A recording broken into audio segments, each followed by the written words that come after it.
Magandang araw po sa lahat.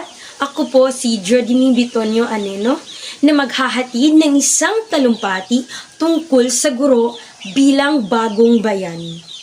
Sa araw na ito, nais kong bigyang pugay ang lahat ng mga guro na nagbago sa landas ng mga tao.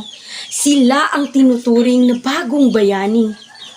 Naniniwala ba kayo na ang guro ang kaagapay sa lahat? Oo, sila ang mga taong nagbibigay sa atin ng kaalaman, gabay, dedikasyon at inspirasyon dahil sila ang nag-udyok sa atin. Sila ang nag-udyok na matuto ang lahat, matutong magbasa, magsulat at magbilang. At kung paano magiging mabuting isang mag-aaral. Naniniwala ako sa sinasabing nila na walang engineer, walang doktor, walang nurse, kung hindi dahil sa guro.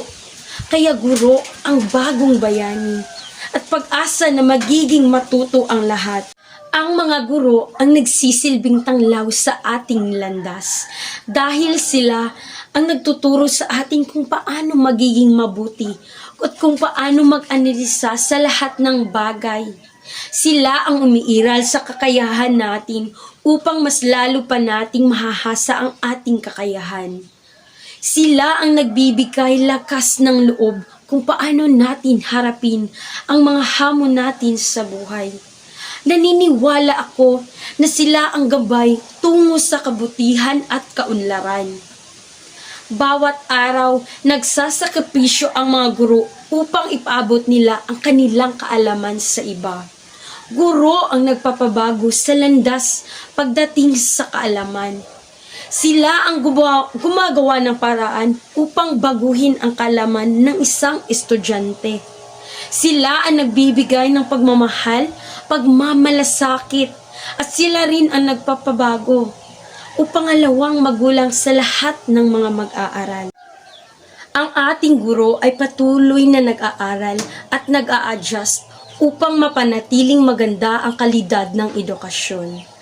Ang edukasyon ay hindi lamang sa kaalaman, kundi pati na rin sa dedikasyon at mga asal na nagbunga ng magandang pakikitungo sa kapwa. Sa gitna ng pandemya, guro ay naging bayani. Nagsasakripisyo para lamang mapagpatuloy ang pag-aaral kahit module lamang ang gamit ng mga mag-aaral. Sila ang tunay na bayani dahil buhay nila ang nakataya dito.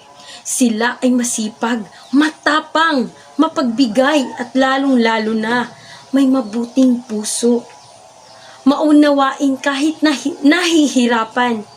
Walang maikukumpara ang kakayahan nila. Ang kanilang mga kamay ang naghubog sa atin upang maging mabuting tao, matuto sa lahat ng bagay. Guro, pamilya, at Panginoon ang susi ng ating tagumpay. Lubos akong humahanga sa lahat ng mga guro. Mabuhay ang ating guro. Mabuhay ang guro bilang bagong bayani.